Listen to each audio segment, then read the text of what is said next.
Tuloy ka muna. Dito na ba yung bahay mo, babe? Oo. Francis? Anong ibig sabihin nito? Sino siya? Hindi mo nasabi? Ha? Kabit ko. At simula sa araw na to, dito na siya titira. Anong dito titira? Walang hiya ka?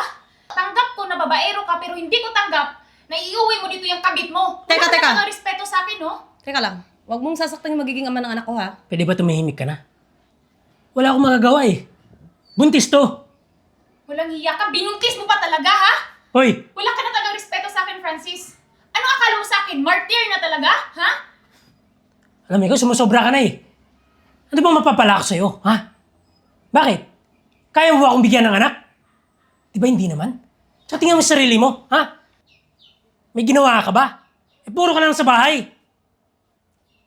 Alangan naman, Francis, asawa mo ako. Alangan naman, doon ako sa kapitbahay natin. Siyempre, dito ako sa bahay natin.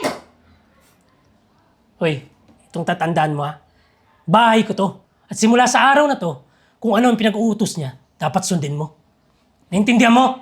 At simula sa araw na to, asawa ko, hindi na ako kabit. At katulong ka lang. Hindi na babagay din naman sa'yo. Mo. Oo, ano babagay sa'yo? Kabit ka lang. Huwag Ano kang ba yung sabat na pananan? sabat. Hoy, tumahimik ka nga. Mamili ka. Aalis ka dito o tatanggapin mo ang magiging anak namin? Umili ka na! Francis! Hindi ka na ba talaga nahiya? Wala ka na talagang respeto sa akin. Wala ka nang kahihiyan. So ano, Ha? mas iisipin ko pa ba sila kaysa sa anak ko? Ha? Dalawang babae sa isang babae. Wala akong pakialam. Ang importante, yung anak ko. Wala kang pakialam. Pero ako meron. Hoy. Ano akala mo sa akin, Francis? Saka ka na magreklamo pag kaya mo na akong bigyan ng anak. Tara na nga. Babe, sumakit yung tiyan ko. Sige na, hatid na kita sa kwarto mo. Yan. Babe. Oh, Subuan mo ba ako? oo naman. Eh, gusto ko kasi maging healthy yung baby natin eh. Talaga. Okay na. Sarap, no?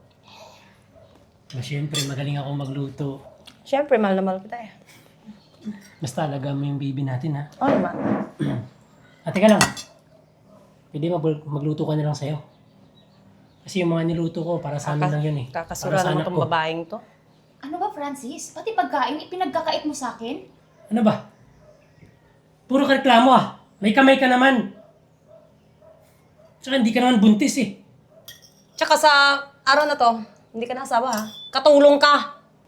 Hoy, babaeng haliparot. Wala ka na ba talagang hiya, ha? Ba't naman ako mahiya sa'yo? Eh di ba asawa na ako ngayon ni Francis? Tsaka hindi na ikaw yung totoong asawa kasi magkakaanak kami. Kapal din ang mukha mo, no? Mas makapal ka. Kaya gawin mo na lang kung anong inuutos ni Francis para sa akin. Pwede ba tama na? Sarap tayo ng pagkain, no? Uluto ka na nga doon. Francis! Asawa mo ako! Pinagluluto mo rin sana ako! Ano pa bang silbi mo dito? Ha? Pwede ba? Umalis ka na. Sasakit Di ba yung tiyan ko babae eh. ka? Dapat ikaw magluto. Tsaka, simula sa araw na to, wala na akong responsibilidad sa'yo. Di na magkakaanak na kami. Alam mo, prinsesa ako dito. Hindi ako pwede maging katulong. Alam mo ba yon? Mga walang hiya kayo. Babe, Napaka-boring yung mga asawa mo. babe naman. Huwag ka naman magpa-stress doon. Ayoko kasi pumangit yung anak Kaya natin. nga eh. Eh, sayang naman. Maganda pa naman yung pangalan ng anak natin. Tsaka maganda yung lahi. Magiging lahi, di ba? Gwapo ka, maganda Ano ako. ba yung pangalan? Ano? Siyempre, si Rambo. Ito naman, nung nagbibiro. Ano Eh, nga? Si Rambo Yung nga. maganda. Ha? Si Rambo. Eh, sakto pa naman sa Ikaw bahala. apelido ko, Tan. Subukan mo na ako ulit. Ah. Wala na ba? Wala na. Ito. Uy, ano yan? Madumi yan. Ah. Madumi nga. Oh, Francis, saan ka pupunta? Ba't may unan ka? Sa kabilang kwarto ako matutulog. Francis naman. Tumigil ka nga. Paano tayo magkakaanak niyan? Talagang aasa ka pa, ha? Kahit anong gawin natin, kahit bumagdamag tayo sa kwarto, di tayo magkakaanak. Tsaka kailangan kong bantayan yung mag-ina ko. Kailangan ko rin yung Francis? atensyon mo. Ano? Ready ka na ba? Kakaligo ko lang. Ito na nga eh, may dala akong unan. Kasi sasakit yung tiyan ko pag hindi ka Talaga? tatabi sa Gusto akin. mo gamutin ko? Oo naman. Tsaka ikaw, tutunga ka lang dyan. Nakita mo na nga oh, hindi ka maganda. Tsaka hindi ka fresh. Gumaya ka sa akin, tingnan mo yung mukha ko. Di ba? Alam mo, akala Alam mo, ang ganda-ganda mo. Hindi ko nga alam kung ano yung pinakain mo dito sa asawa ko at pinatulan ka. Akala mo ang ganda-ganda mo. Glutathione at niacinamide at collagen. Kahit ipagsabay mo, hindi ka tatablan. Talaga la? Alam mo ba, mukha kang exotic. Kawawa ka lang. Oo, tatabihan ka ni Francis kasi magkaanak lang kayo. Pero ako yung una. Ano? Yan ang ilagay mo sa isip mo na ako yung una. Inggit? Hindi ako nainggit. At ba't naman ako maingit? Pwede ba? Ano, Tama na nga. Francis? Ano? Hindi kayo titigil, ha? Yan yung pagsabihan mo, Francis, hindi ako. Ano, gusto mo makunan ako? Sakit Tama na ng nga. tiyan ko eh. Sakit ba? Sakit. Halika dito, gagamutin ko. Tara na sa Oo, ilan kwarto. lang yan. Tara na sa kwarto, ano ba? Kakatamad naman tong maglihi. Babaeng to. Baka mamayang. Hoy, ano ba? Ba't ka nagkakalat? Nagwawalis ako dito. Alam mo, yung pagmumukha mo, nakakairita ka eh. Baka yung anak ko, magmana pa sa'yo. Kung naiinis ka, edi umalis ka. Hoy, wag mo akong paalisin dito kasi asawa na ako ni Francis. At saka magkakaanak kami. Kapalin ang mukha mo, no? Wow. Natawagin mong asawa yung asawa ko. Mareklamo ka na ngayon? Bakit? The nerve. Ha? My God. May pinagmamalaki ka na ngayon? Ano? Bakit? Ako yung legal na asawa. Ako na, kasi magkakaanak nga kami. Ano ba? Magkakaanak lang kayo, pero ako pa rin yung legal. Kahit anong mangyari, ako pa rin yung legal. Kapal- Yan yung ilagay mo sa kukote mo. Alam mo, mag-asawa lang kayo ni Francis sa papel. Pero sa oras na lalabas ng batang to, makakalayas ka na. At paaalisin na kita. Kapalin ang mukha mo. Oo naman. Nako. Yan, linisan mo! Ano ba? Hindi ka ba talaga titigil? Hindi! Ha? Ha? Oh, ano? Gusto mo? Bakit, Anong ha? gusto mo, Ano? ha? Ha? Vanessa! Lalaban Ano ka! yan? Ano gusto mo? Ano? Francis! Ano yan? Francis! Ouch! Ayun dyan Pwede ba? to. Tumigil ka nga! Sumusobra ka na! Ano sumusobra, ha? Pagsabihan mo yung kabit mo, nagwawalis ako dito at nagkakalat siya. Huwag ka na nga magdahilan. Kitang-kita ko naman eh. Di kasi, humihiga lang naman ako dito eh. Nagbe-bed Saktan rest ka ba? lang naman Ha? ako. Uy, Tsaka, wala bigla ka na nang lang silbi yun. sa bahay na to. Nagawa mo pang saktan yung mag-ina ko. Ha? Hindi ko siya sinaktan, Francis. Siya yung nauna. Huwag ka na magdahilan! sinasaktan mo ako! Papahinga Simula na sa ako araw dito na to. eh. Umalis ka sa bahay ko. Aray, Francis. Francis naman, asawa mo ako. Ba't mo ako papaalisin? Umalis ka na! Francis, parang may dugo. Diyos ko. Hindi ka dito. Francis! Dali mo na kita sa ospital. Francis!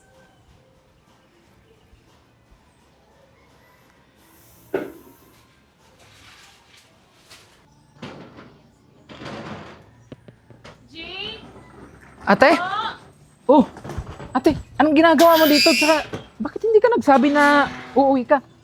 Ano nangyari sa'yo? Bakit may dala ka maleta? Jay, pwede ba akong tumira dito? Kasi pinalayas ako ni Francis kasi dinala niya sa bahay yung kabit niya. Ano? Nag-uwi ng kabit si Francis sa bahay nyo? Eh, napakawalang hiya pala ng lalaki yun eh. Susugurin ko yun. Jay, wag na. Ayoko nang lumaki pa to. Gusto ko munang tumuloy dito sa inyo kasi nandun yung kabit niya sa bahay. Alam mo ate, pakawalang hiya ng lalaking yun ha. Nakuha ka pa talaga niyang lokohin ha? Halos magbuhay nanay ka na nga doon sa bahay niya eh. Inaasa niya sa'yo lahat. Kaya nga, pero Jay, dito na muna ako. Wala na akong maibang pupuntahan. Alam mo ate, wala namang problema eh. Welcome na welcome ka sa bahay natin. Pero ang akin lang, hindi tama yung ginawa niya sa'yo. Kalapastanganan yun eh. Wala siyang respeto sa'yo. Alam mo ate, siguro mas mabuti pa mag-abroad ka muna. Kasi tamang-tama, meron akong kakilala doon. At naghahanap siya ng empleyado ngayon. Pwede ka tang ipasok doon, tsaka mataas ang sweldo, malaki yung sahuran doon. Talaga ba? Alam mo ate, hindi pwede na apak-apakan ka lang ng asawa mo. Ano tingin niya sa'yo? Ha? Parausan lang? Alam mo ate, dapat pakita mo sa kanya na hindi siya kawalan. Sige, Jay. Pupunta ako ng abroad. At pag uwi ko, humanda sa akin yung Francis na yun. Tama yan ate. Alam ko na mas maayos yung magiging takbo ng buhay mo kapag greenab mo yung opportunity na to. Huwag ka mag-alala kasi yung taong yun, mapagkakatiwalaan yun. Sige, Jay. Salamat. Salamat talaga, bunso. Sige ate, pasok ka muna. Ako na magdala ng gamit mo. Sige na.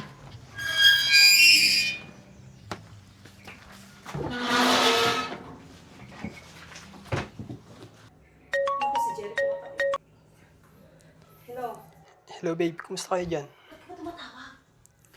Alam mo, nandito ako sa bahay ni Francis eh. Hindi siya maalis. Ano, nakuha mo na ba yung pera? Kaya nga, oo. Hindi ko nang napapasok yung bank account niya sa account ko eh. Tsaka, huwag kang padalas-dalas ng tawag kasi mamaya makita tayo ni Francis. Okay? Baka mamaya madinig ako ni Francis. Oh babe, bilis-bilisan mo na kasi yung passport mo, naayos ko na. Para makalipat na tayo sa ibang bansa.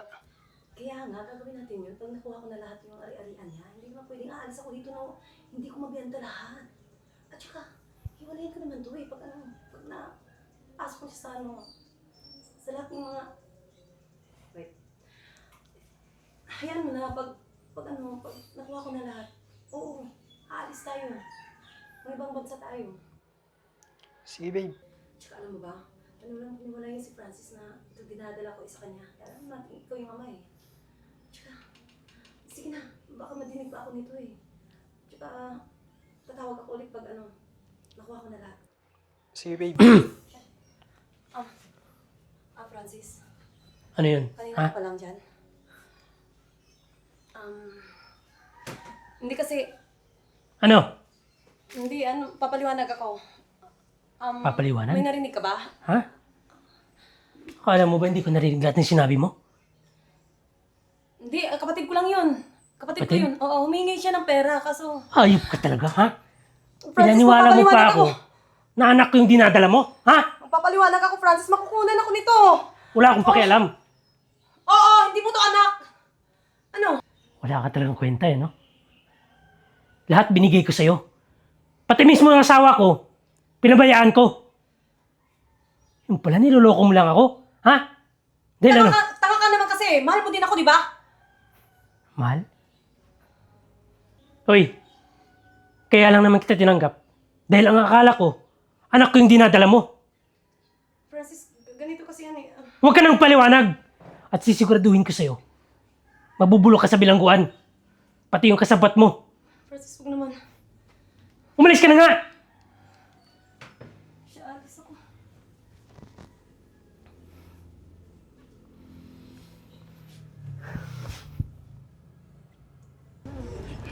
Oo, andito na ako sa Pinas. Kakauwi ko lang. Nako, wag kang mag-alala. Bibisitahin ko naman kayo eh. Nako, ang kukulit. Sige, sige. Magkikita tayo mamaya, ha? Sarah? Sige. Sige, bye-bye. Francis? Anong ginagawa mo dito? At saka, ba't nagkaganyan ka? Anong nangyari sa'yo? Eh, yung babae kasi na pinatira ko sa bahay, nalaman ko kasi na hindi pala ko yung tunay na ama na dinadala niya. Tsaka alam mo, lahat ng mga ari-arian ko, hindi ko rin alam, sinangla niya pala. Yan ang sinasabi ko sa'yo, di ba? Binalaan na kita. Deserve mo yan. Hindi ka kasi nakinig sa akin, di ba? Anong ginawa mo sa akin? Ha? Eh, Sarah, pinagsisihan ko naman yun eh. At saka, alam mo ba, matagal na kitang hinantay. At saka, hinanap ko nga pa tong bahay mo eh. Alam mo, nandito ako para humingi ng tawad sa'yo. Sana, magkaayos na tayo. Francis, huli na ang lahat. Kung alam mo lang kung gaano kasakit yung nararamdaman ko noon. Di ba? Para akong basura. Tapos ngayon, babalik ka. Hindi kita mapapatawad, Francis, sa lahat ng ginawa mo sa akin. Tapos hihingi ka ng tawad. Masaya na ako sa buhay ko. Maganda na yung bahay ko. Tapos ngayon, naku, Francis. Eh, Sarah, tulungan mo naman ako. Tsaka, lubog na rin ako sa utang eh. Lumayas ka. Lumayas ka. Kung awa, wala akong awa, Francis. Inubos mo ako noon. Kaya umalis ka na. Umalis ka na!